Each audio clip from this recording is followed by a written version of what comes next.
আজকে আমরা পড়বো হচ্ছে ক্লাস 7-এ 4 নম্বর চ্যাপ্টার ভূগোলের ভূমিরূপ। ওকে, ফার্স্টে আমরা ভূমিরূপ সম্পর্কে একটু পড়ে নেবো, তারপর চ্যাপ্টারটা নিয়ে আলোচনা করব। ভূমিরূপ বলতে বোঝায় পৃথিবী, জানো তোমরা, ভূপৃষ্ঠ এরকম স্ট্রেট ভূপৃষ্ঠ হয়। ওকে, ভূপৃষ্ঠ স্ট্রেট সব জায়গায় হয় না, কোথাও কোথাও উঁচু নিচু থাকে, কোথাও গর্ত থাকে, কোথাও পাহাড় থাকে, কোথাও নদী থাকে। ভূপৃষ্ঠ সব জায়গা আলাদা আলাদা রকমের। ওকে, এই যে কোথাও উঁচু, কোথাও ঢেউ খেলানো, আবার কোথাও নিচু সমতল, পৃথিবীর ভূপৃষ্ঠের এরকম বৈচিত্র্যকে আমরা ভূমিরূপ বলে ডিনোট করি, মানে ভূমিরূপ বলে থাকি। ভূমিরূপকে ইংলিশে বলে হচ্ছে ল্যান্ড ফর্ম। ভূমিরূপকে ইংলিশে বলে ল্যান্ড ফর্ম। ওকে, এই ভূমিরূপ নিয়ে আজকে আমরা পড়বো। প্রথমে তো আমরা পাহাড়ের ভূমিরূপ পড়বো, তারপরে পড়বো হচ্ছে প্রথমে কি পড়বো? প্রথমে হচ্ছে পাহাড়, তারপর পড়বো মালভূমি, তারপর পড়বো সমতল। এই তিনটে জিনিস নিয়ে আমরা আলোচনা করব। এই পাহাড় আর সমভূমির এই মাঝখানে হচ্ছে মালভূমি। মালভূমি কি? মালভূমি দুজনের মাঝামাঝি বলতে পারো। ওকে, এই মালভূমির ব্যাপারে দুজনের মাঝামাঝি, পাহাড়ের মতো বেশি উঁচুও না, সমতলের মতো নিচুও না, মিডল আছে। ওকে, প্রথমে তো আমরা পাহাড় সম্পর্কে একটু জানবো, পাহাড় ব্যাপারটা কি আর কি করে হয়। ওকে, তার আগে আমরা জেনে নিই একটুখানি এই পাহাড়, মালভূমি, সমতল সৃষ্টি কি করে হয়। পাহাড়, মালভূমি, সমতল মেনলি তিনভাবে সৃষ্টি হয়, দুভাবে সৃষ্টি হয়। ওকে, পাহাড়, মালভূমি, সমতল দুভাবে সৃষ্টি হয়। একটা হচ্ছে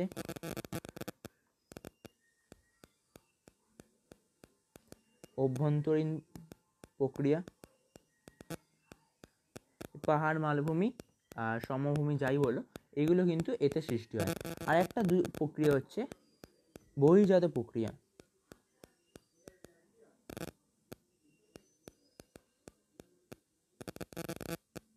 ওকে, বহির্জাত প্রক্রিয়া বলতে বোঝায় পৃথিবীর বাইরে থেকে যদি কিছু আসে, মানে সূর্যের আলো বা ওপর থেকে কিছু পড়লো, চাঁদ থেকে বা মানে মহাকাশ থেকে যদি কিছু পড়ে, উল্কা ফুলকা পড়ে, এগুলোকে বলে বহির্জাত প্রক্রিয়া। এই দুভাবে কিন্তু আমাদের ভূমিরূপ সৃষ্টি হয়। প্রথমে তাহলে আমরা একটু পাহাড় নিয়ে পড়া যাক। ওকে, এবার ফার্স্টে তোমরা জানবে কয়েকটা ভঙ্গিল পর্বতের নাম, যেগুলো তোমাদের পরীক্ষায় প্রচুর আসে। ওকে, আগে আমরা বলে দিই পাহাড়ের উচ্চতা কত হয়। পাহাড়ের উচ্চতায় 900 মিটারের বেশি। ওকে, একটু খাতায় লিখতে থাকো তোমরা, লিখতে থাকো। পাহাড়ের উচ্চতা 900 মিটারের বেশি হয়। আর মালভূমির উচ্চতা হয় 300 থেকে 600 মিটার, বা এর বেশিও হতে পারে, কম হবে না। আর সমতল ভূমি হচ্ছে 300 মিটারের কম বেশি। ওকে, এটা হচ্ছে এদের মেন বৈশিষ্ট্য। এগুলো একটুখানি তোমরা জাস্ট লিখে নাও।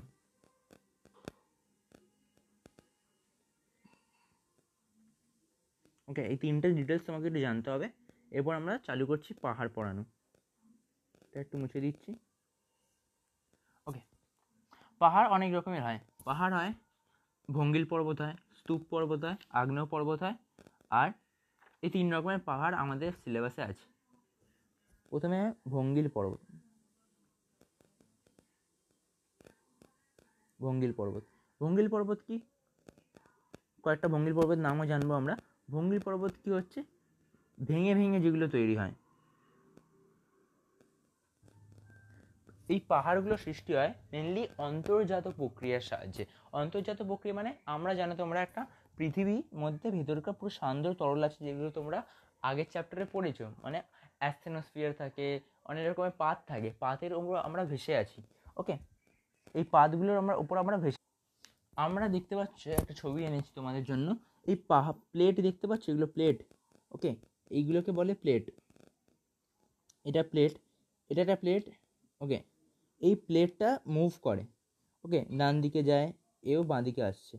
ওকে, এগুলো মুভ করতে থাকে, আর আমরা এই প্লেটের উপর বসবাস করি, এরকমভাবে বসে আছি আমরা, বাড়ি ঘর সব এই প্লেটগুলোর ওপর। না, ওকে, আমার এটা ভূমিরূপ, মানে ভূমিতল, ভূপৃষ্ঠটাই প্লেটগুলোর উপর ভাসছে। এই প্লেটগুলো যখন নিজেদের দিকে সরতে থাকে, মাঝখানে জানো তোমরা পলি বালি সব জমে থাকে। এই পলি, কাদা, বালি, মাটি, যা যা জিনিস আছে, এগুলোকে চেপতে থাকে। এদিক দিয়ে প্রেশার দিচ্ছে, একজন এদিক দিয়ে প্রেশার দিচ্ছে, মাঝখানে যে ভূমিরূপটা যেগুলো পলি বালি পড়ে আছে, কাদা মাদা পাথর পাথর সব পড়ে আছে, এগুলো চাপ খেয়ে ওপরে উঠতে থাকে, এবং ওপরে উঠে একটা পাহাড়ের মতো একটা আকৃতি নিয়ে নেয়। সেরকমভাবে যদি পর্বত তৈরি হয় একটা, তাহলে তখন আমরা সেটাকে বলবো ভঙ্গিল পর্বত। ওকে, বুঝতে পেরেছো আশা করি কোনটাকে আমরা ভঙ্গিল পর্বত বলবো। দেখতে পাচ্ছ এখানে একটা ছবি আছে, লিথোস্ফিয়ার স্তরটা দেখো নিচের দিকে নেমে যাচ্ছে, আর একটা স্তর এদিকে প্রেশার দিচ্ছে। ওপরে দেখো যে নোংরাগুলো আছে, মানে পাহাড়ের মতো যেগুলো তৈরি হবে, সেই ক্রাস্টগুলো যেগুলো আছে সেগুলো কি ওপরের দিকে উঠতে শুরু করছে। এভাবে যদি মাউন্টেন সৃষ্টি হয় তাহলে আমরা সেটাকে বলবো ফোল্ড মাউন্টেন বা ভঙ্গিল পর্বত। ওকে, এভাবে পর্বত সৃষ্টি হলে আমরা বলবো ভঙ্গিল পর্বত। তোমরা কিন্তু বাড়িতে আমাদের কাগজ ফাগজ যদি থাকে, কাগজটা যদি দুদিক দিয়ে প্রেশার দাও, দেখবে কাগজের ধরো একটা কাগজ আছে আমার কাছে, এই একটা কাগজ আছে, দুটো কাগজে যদি আমরা মাঝখানে প্রেশার দিতে থাকি, দুটো কাগজ নিজের দিকে এনে, তো কাগজটা দেখবে, ওকে একটা কাগজ নিচ্ছি, ওকে এই একটা কাগজে যদি মাঝখানে এদিক দিয়ে চিপি চেপার পর না কাগজটা মুড়তে শুরু করবে, মুড়ে একটু ওপরে উঠবে, দেখবে সেরকমভাবে এই পাহাড়টা সৃষ্টি হচ্ছে। ওকে, এবারে এর সম্পর্কে কিছু জানতে হবে, সেটা হচ্ছে ভারতের কয়েকটা ভঙ্গিল পর্বতের নাম। ভারতের কয়েকটা ভঙ্গিল পর্বতের নাম হচ্ছে হিমালয় আর আল্পস। এই দুটো নাম তোমাদের সিলেবাসে আছে বা বলতে পারো তোমাদের বইয়ে আছে। আর একটা পাহাড় হচ্ছে আরাবল্লী।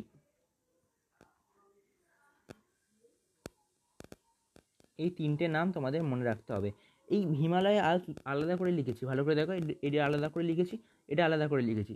এর কারণ হচ্ছে এটা হচ্ছে একটা নবীন ভঙ্গিল পর্বত। ওকে, এটা নতুন সৃষ্টি হয়েছে। আর এটা হচ্ছে প্রাচীন। আরাবল্লী পর্বত প্রচুর পুরনো সৃষ্টি হয়েছে, অনেক দিন আগে সৃষ্টি হয়েছে। ওকে, নবীনগুলো কিন্তু প্রায় অনেক কোটি বছর আগে সৃষ্টি হয়েছে, কিন্তু আরাবল্লীর রেসপেক্টে এগুলি নতুন, কারণ এগুলো নতুন সৃষ্টি হয়েছে, এগুলো এখনও বৃদ্ধি চলছে। হিমালয় পর্বত কিন্তু এখনও বৃদ্ধি হয়ে যাচ্ছে। অপরদিকে আরাবল্লী পর্বত কিন্তু আর বৃদ্ধি হচ্ছে না, আরাবল্লী পর্বত ক্ষয় কার্য করছে।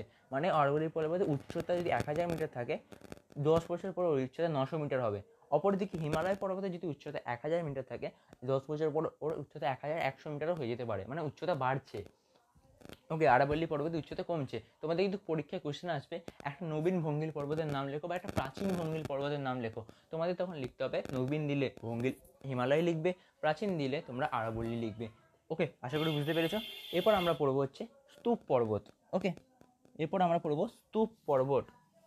স্তূপ পর্বত জিনিসটা কি সেটা আমরা একটু জানবো।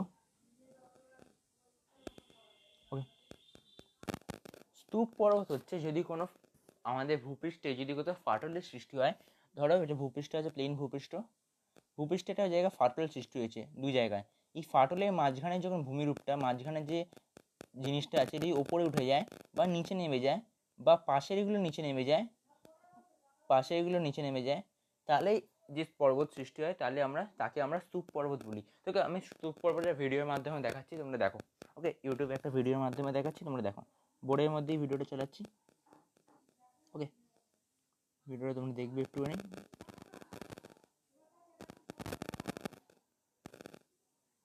দেখতে পাচ্ছি কীভাবে হচ্ছে, দেখ এটা পা থেকেছে, পাতে মাঝখানে ফাটল সৃষ্টি হলো, ফাটলটা ওপরে উঠে গেল, ওপরে উঠে একটা মাউন্টেন সৃষ্টি করলো। দেখো, আরেকটা প্রসেস হয়, দুদিকে ভাঙলো, এবার এটা কি পাশের দুটো নিচে নেমে যাবে, পাশের দুটো নিচে নেমে গিয়েও কিন্তু এই ভূমিরূপটা সৃষ্টি হয়। দেখো, এটা কিন্তু ওপরেই থাকছে, পাশের দুটো নেমে যাচ্ছে।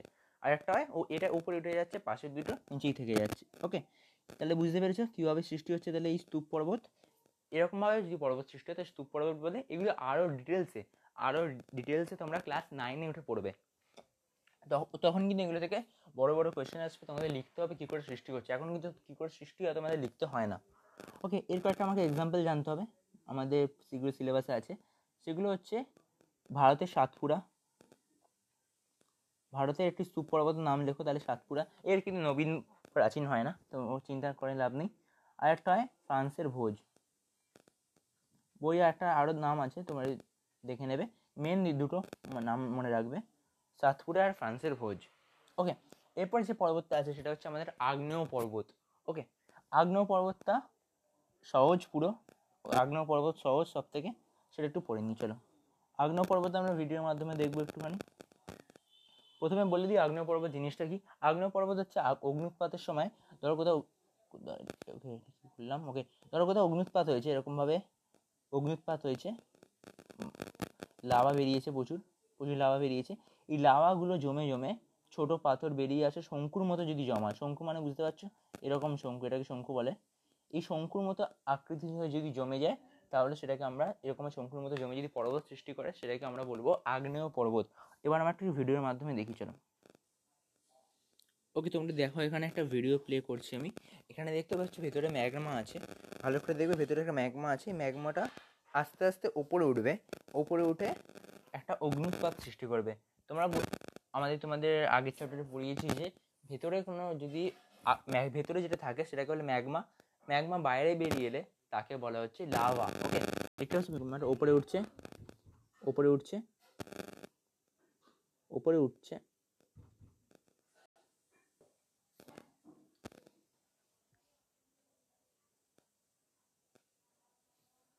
দেখো ওপরে উঠছে, ওপরে উঠে দেখবে লাভা আকৃতিতে লাভার মতো করে বেরিয়ে যাবে। উপরে যেটাকে দিয়ে বেরোচ্ছে ক্রেটার বলে, দেখতে পাচ্ছ বেরিয়ে গেল। ওর সঙ্গে শিলা পাথর এগুলো বেরোলো।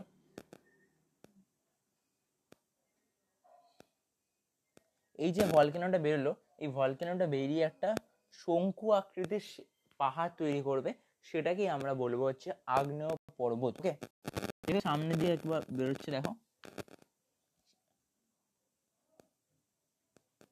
এরকম ভাবে লেয়ারগুলো শুকনো হতে থাকে, ছাই হয়ে যায় এগুলো।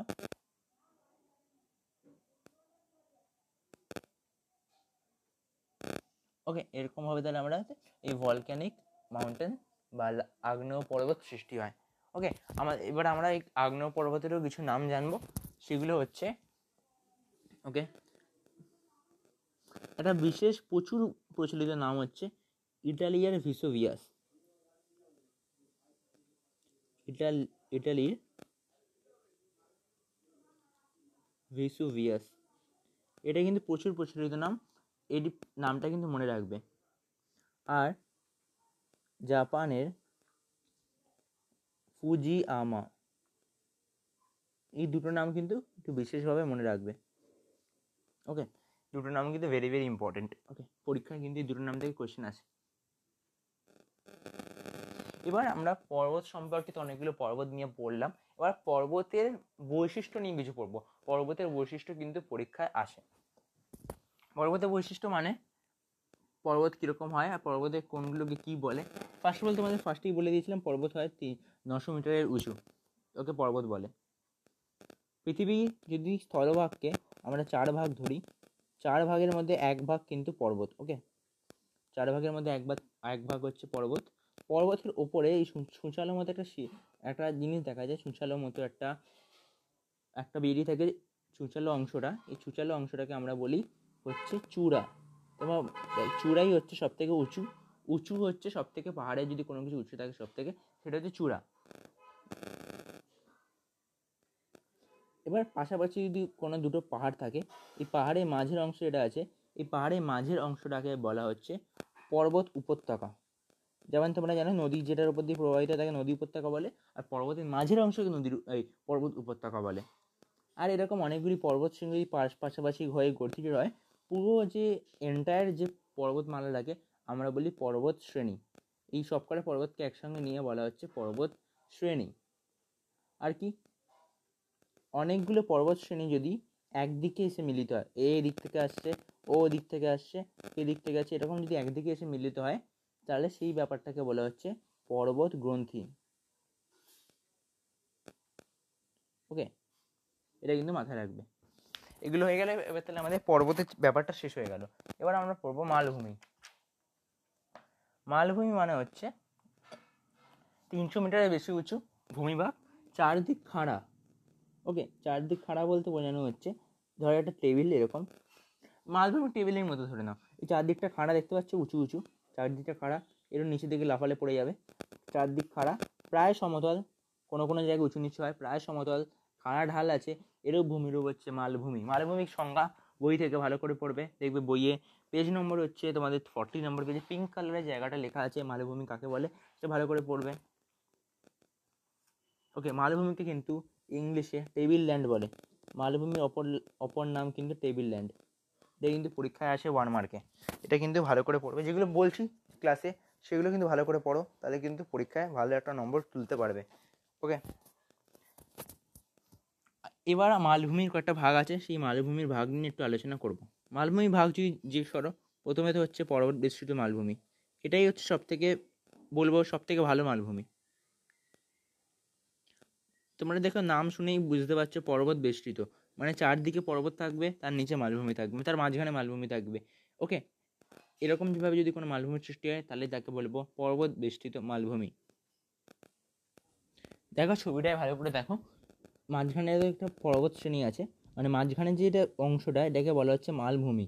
ওকে, ইন্টার মাউন্টেন প্লেটুগো মানে হচ্ছে পর্বত বেষ্টিত মালভূমি। দেখো দুদিকে দুটো পর্বত আছে, মাঝখানে যে উপত্যকাটা আছে সেটাকে আমরা মালভূমি বলছি। এটা দেখো পর্বতের থেকে নিচু, যে সমতল যে ভূমি তার থেকে একটু উঁচু, এরকম জায়গাকে আমরা মালভূমি, মালভূমি।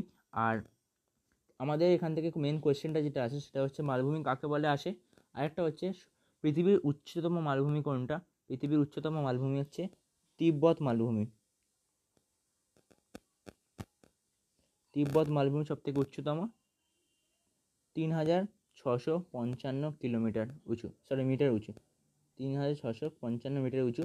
ওকে, কত মিটার উঁচু এটা আসে না, কিন্তু এটা সব থেকে উচ্চতম, এটা মাথায় দেখো। এটা কখন সৃষ্টি হয়? ভঙ্গিল পর্বত সৃষ্টি হওয়ার সময় এই মালভূমি সৃষ্টি হয়।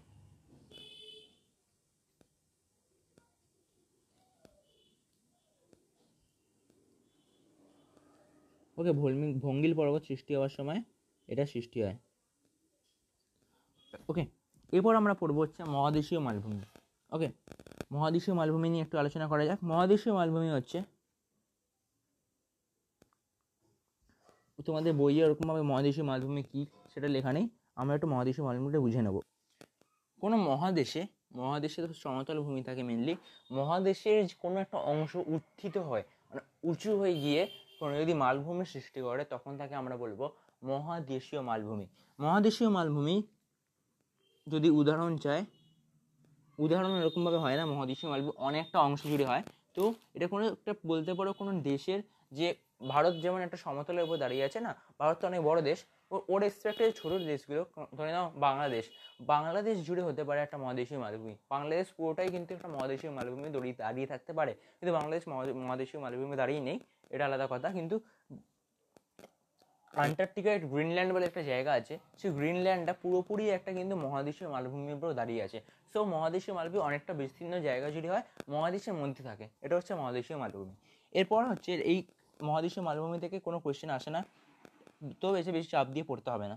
এরপর আমরা পড়বো লাভা ঘটিত মালভূমি। লাভা ঘটিত মালভূমি হচ্ছে অগ্নুৎপাত হচ্ছে কোনো জায়গায়, ধরো অগ্নুৎপাত হচ্ছে, অগ্নুৎপাতের সময় যেটা আমি এক্ষুনি পড়ালাম, অগ্নুৎপাতের সময় এই লাভাগুলো পড়ে, যেগুলো বেরোচ্ছে লাভাগুলো ধরো বেরোচ্ছে এরকমভাবে, বেরিয়ে অনেক দূর চলে যায়। ওকে, দূরে গিয়ে সঞ্চিত হতে থাকে এরকমভাবে, জমতে থাকে, জমে দেখতে পাচ্ছ সমতলে উচ্চতা ছিল এতটা, সমতল থেকে একটু উঁচুতে চলে গেল, উচ্চতা বেড়ে গেল, ভালো করে দেখো, উচ্চতা বেড়ে গেল, উঁচু হয়ে একটা মালভূমির মতো সৃষ্টি করলো।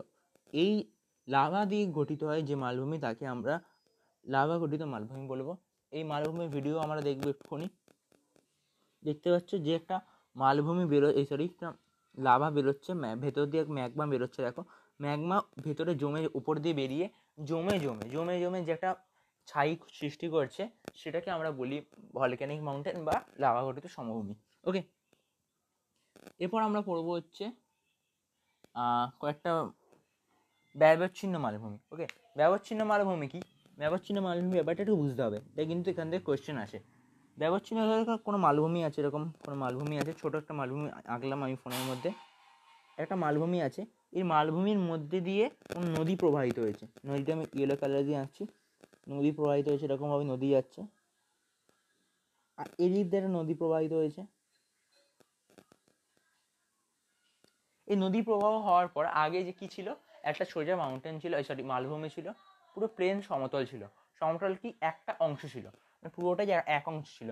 এখন ভালো করে দেখো, এক অংশ নেই কিন্তু, এখন চারটে অংশ হয়ে গেছে, এখানে একটা অংশ, এখানে একটা অংশ, এখানে একটা অংশ, তিনটে অংশ হয়ে গেছে, মানে আলাদা হয়ে গেছে। যদি কোনো সমতল মালভূমি নদী দ্বারা বিচ্ছিন্ন হয়, মানে এখান থেকে এখানে নদী দ্বারা ভাগ হয়ে গেছে, তো এই জায়গাটা জোড়া নেই কিন্তু, নদী এই ভেতর দিয়ে মাঝখান দিয়ে নদী চলে গেছে, নদী চলে যাওয়াতে দুটো জায়গা আলাদা হয়ে গেছে। এরকমভাবে নদী দ্বারা যদি কোনো মালভূমি বা সমতল ভূমি বিচ্ছিন্ন হয়ে যায়, মালভূমি যদি এরকম নদী দ্বারা বিচ্ছিন্ন হয়ে যায়, তখন তাকে বলবো আমরা ব্যবচ্ছিন্ন মালভূমি। ওকে, নদী উপত্যকা দ্বারা যদি কোনো মালভূমি বিচ্ছিন্ন হয়, মালভূমি ওপরে সমতল যদি বিচ্ছিন্ন হয়ে যায়, তখন তাকে আমরা বলবো ব্যবচ্ছিন্ন মালভূমি। ওকে, এবার আমরা কয়েকটা জিনিসের শর্ট কোয়েশ্চেন আছে এখান থেকে, সেগুলো আমরা একটু আলোচনা করব। শর্ট কোয়েশ্চেনগুলো হচ্ছে, পৃথিবীর উচ্চতম মালভূমি কি? পৃথিবীর উচ্চতম মালভূমি হচ্ছে পামির মালভূমি। ওকে, তখন যে মালভূমিটা বললাম তিব্বত মালভূমি, সেটা হচ্ছে উচ্চতম মহাদেশীয় মালভূমি, পর্বত বেষ্টিত মালভূমি। উচ্চতম পর্বত বেষ্টিত মালভূমি হচ্ছে তিব্বত মালভূমি, কিন্তু পামির মালভূমি হচ্ছে উচ্চতম মালভূমি। সব মালভূমির মধ্যেই পামির মালভূমিটা সব থেকে উচ্চ, 4873 মিটার উচ্চ। ওকে, অনেক বেশি উঁচু মালভূমি। এটাকে বলা হয় পৃথিবীর ছাদ।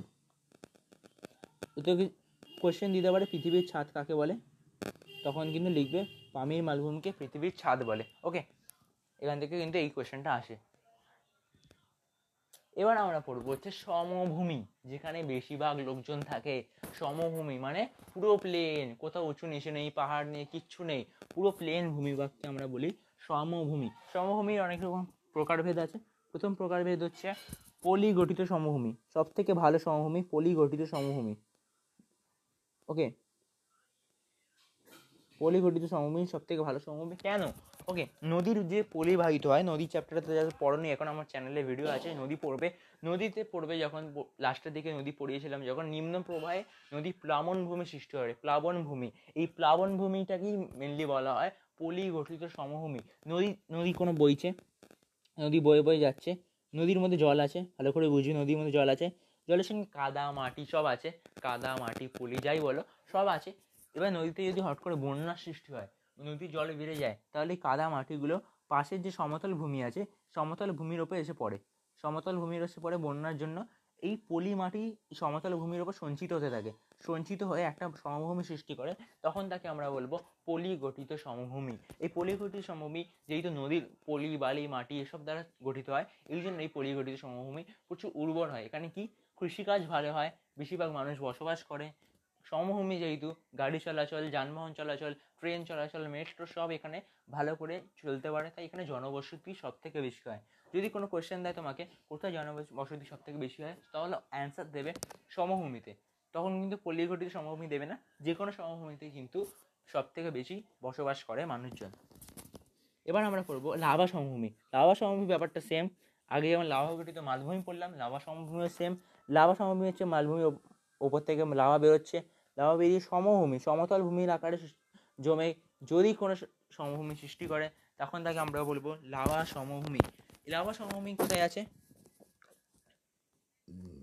লাভা সমভূমি আছে হচ্ছে আইসল্যান্ডে। ওকে, লাভা সমভূমি আছে আইসল্যান্ডে। ওকে, কি লিখলাম এটা?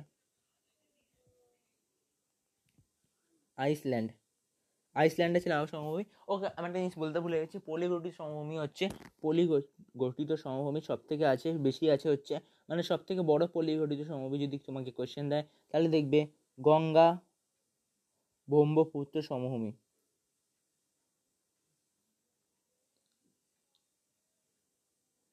এই সমভূমিটা কোথায় আছে? কলকাতা, হাওড়া, মুর্শিদাবাদ, ওই জায়গাটা মানে গঙ্গার যে মোহনার দিকে, বঙ্গোপসাগরের দিকে যেখানে মিলছে, সেই জায়গাটায় যে সমভূমিটা সৃষ্টি হয়েছে, বদ্বীপ সৃষ্টি হয়েছে একটা, সেটা হচ্ছে পৃথিবীর সব থেকে বড় বদ্বীপ, সব থেকে ভালো পলি গঠিত সমভূমি। ওকে, এবার আমরা পড়বো হচ্ছে লোয়েস্ট সমভূমি। লোয়েস্ট ব্যাপারটা কি? লোয়েস্টটা একটু বুঝতে হবে তোমাদের। লোয়েস্ট ব্যাপারটা হচ্ছে, ধরো কোনো জায়গায় একটা মরুভূমি আছে। ওকে, ধরে নাও একটা মরুভূমি আঁকলাম, এখানে প্রচুর মরুভূমি আছে, বালি নুড়ি পাথর সব আছে, হাওয়া দিয়েছে প্রচুর জোর, দমকা হাওয়া দিয়েছে, দমকা হাওয়া দিয়ে পলি গঠিত সমভূমির যে বালিগুলো অন্য একটা জায়গায় এসে সঞ্চিত হয়েছে। ওকে, পাশে একটা জায়গায় সঞ্চিত হয়ে একটা সমভূমি গঠন করেছে। বালি মানে মরুভূমির যে বায়ুবাহিত যে সঞ্চিত মানে বায়ুর যে কণাগুলো, বালি বালি নুড়ি কাঁকড় যে সঞ্চিত হয়, যদি কোনো সমভূমি সৃষ্টি করে, তখন তাকে আমরা বলবো পলি গঠিত সমভূমি। হোয়াংহো, ওকে, নামটা মাথায় রাখবে, হোয়াংহো হচ্ছে একটা পলি গঠিত সমভূমি। ওকে, এটা কোথায় আছে জানতে হবে না। হোয়াংহো সমভূমি এটা হচ্ছে পলিগঠিত সমভূমি, সরি লোয়ের সমভূমি। ওকে, পলিগঠিত নয়, লোয়ের সমভূমি।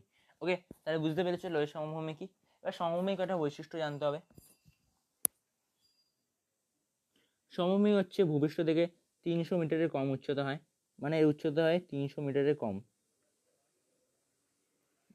300 মিটারের কম। ওকে, লোয়েস্ট দেন 300 মিটার্স। আর সমভূমি উপরিভাগ ঢেউ খেলানো হতে পারে বা পুরো সমতল হতে পারে। ওকে, আর সমভূমি উর্বর হয়, বললাম তো তাই জন্য উর্বর হয়। এই সমভূমিতে সব থেকে বেশি লোক বসবাস করে, ফার্স্টেই বলে দিয়েছি। সো আর কিছু জানার নেই এখানে। ওকে, এবার আমাদের সিলেবাসে আছে হচ্ছে আমাদের জীবনের ওপর এই ভূমিরূপের প্রভাব।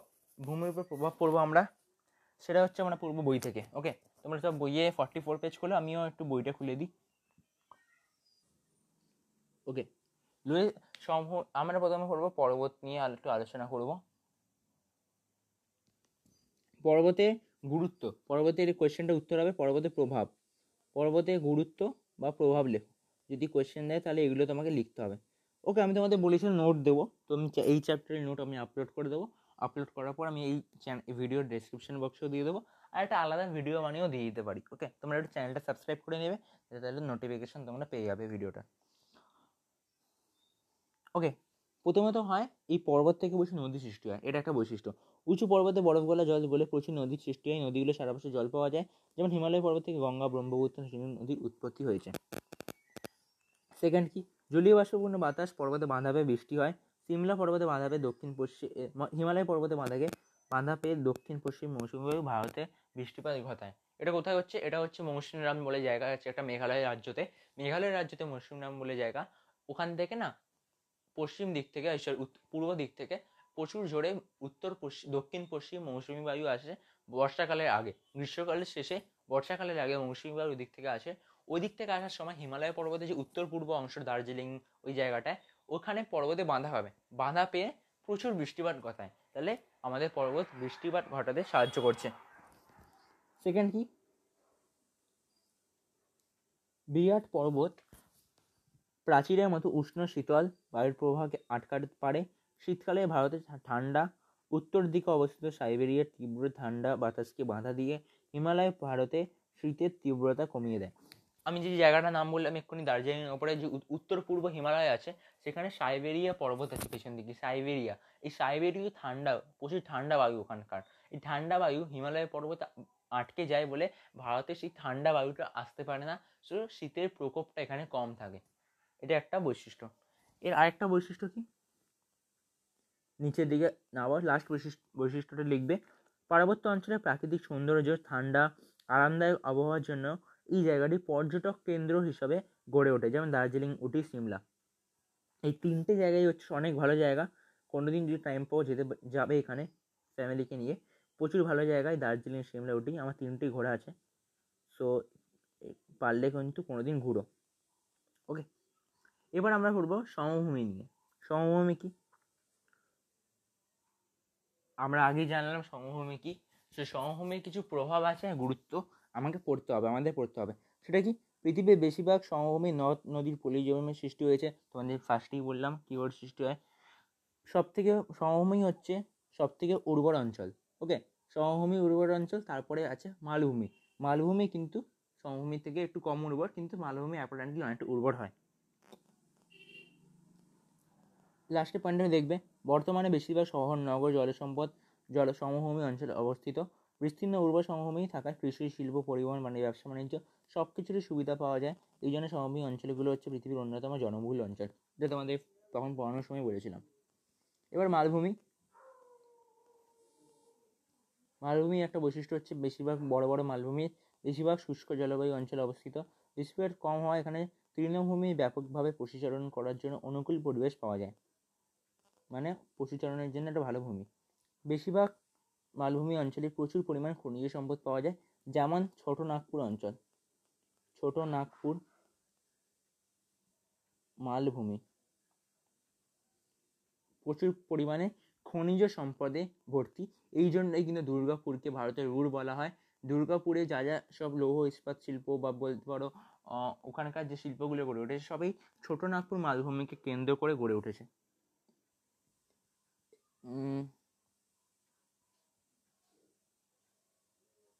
এবার লাস্ট পয়েন্টটা দেখবে, মালভূমি অঞ্চলে রুক্ষ মাটি এবং প্রতিকূল জলবায়ুর কারণে খুব কম পরিমাণে চাষবাস করা যায়।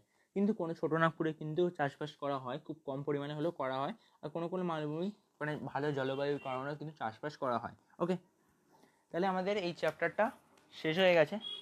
এবার আমি তোমাদের লাস্টে দেখবো 46 পেজে একটা ছক দেওয়া আছে, সেই ছকটা তোমাদের জন্য করে দিয়েছি। ছকটা যদি দেখা যাক, দেখতে পাচ্ছ এখানে ছকটা এঁকেছি, ছকটা এনেছি। ফার্স্টে বলেছি জাপানে একটা আগ্নেয় পর্বত, জাপানে একটা আগ্নেয় পর্বত হচ্ছে ফুজিয়ামা। ওকে, জাপানে একটা আগ্নেয় পর্বত হচ্ছে ফুজিয়ামা। এদিকেই আছে 6 নম্বরটা, এশিয়ার ভঙ্গিল পর্বত হচ্ছে হিমালয়, নবীন ভঙ্গিল পর্বত হিমালয়। দক্ষিণ আমেরিকার সমভূমি 2 আছে পামির, সরি 2 কোথায় গেল, দক্ষিণ আমেরিকার সমভূমি হচ্ছে পম্পাস। আর এখানে 8 হচ্ছে 7 হচ্ছে পৃথিবীর ছাদ পামির। আমেরিকার ভঙ্গিল পর্বত হচ্ছে রকি। এখান থেকে তুমি মনে রাখতে পারবে শব্দ ছকটার মাধ্যমে এই কোয়েশ্চেনগুলো যেগুলো আছে ওপর নিচ পাশাপাশি যেগুলো দেওয়া আছে, এগুলো ভালো করে রেডি করবে এমসিকিউ এর জন্য, এমসিকিউ আর এসিকিউ। 1 মার্কের কোয়েশ্চেন, মেন ব্যাপার 1 মার্কের কোয়েশ্চেন কিন্তু এখান থেকে আসে। 1 মার্কের কোয়েশ্চেন ভালো করে রেডি করবে, 10টা কোয়েশ্চেন আছে এখানে, 10টা কোয়েশ্চেন কিন্তু ভেরি ভেরি ইম্পর্টেন্ট 1 মার্কের জন্য। আর বইয়ের ভেতরে যেগুলো আছে সেগুলো পড়বেই। তোমাদের জন্য আমি পিডিএফে 1 মার্কের কোয়েশ্চেন ইনক্লুড করে দিচ্ছি, তাই জন্য। এ দেখো 4 নম্বরে আছে ভারতের একটি স্তূপ পর্বত, স্তূপ পর্বত হচ্ছে সাতপুরা, সাতপুরা স্তূপ পর্বত। 9 নম্বরে আছে দেখে ভারতের প্রাচীন ভঙ্গিল পর্বত আরাবল্লী। 5-এ আছে ফ্রান্সের একটা স্তূপ পর্বত হচ্ছে ভোজ, ভোজ লেখা কিন্তু, ঠিক আছে, ভোজ লেখা। আর দক্ষিণ আমেরিকার ভঙ্গিল পর্বত হচ্ছে আন্দিজ। ওকে, তাহলে এই চ্যাপ্টারটা আমাদের শেষ হয়ে গেল। কমেন্টে জানাবে চ্যাপ্টারটা কেমন লাগলো পড়ে। আর ক্লাসটা যদি ভালো লেগে থাকে ভিডিওটা একটু লাইক করে দিও। আর এরকম আরও ভিডিওর জন্য ক্লাস 7 ক্লাস 8 মানে আরও সাজেশনের জন্য, আরও ভালো ভালো টিচিং পড়ানোর জন্য চ্যানেলটাকে সাবস্ক্রাইব করে দিও। ওকে, দেখা হচ্ছে পরের ক্লাসে, আজকের জন্য বাই বাই।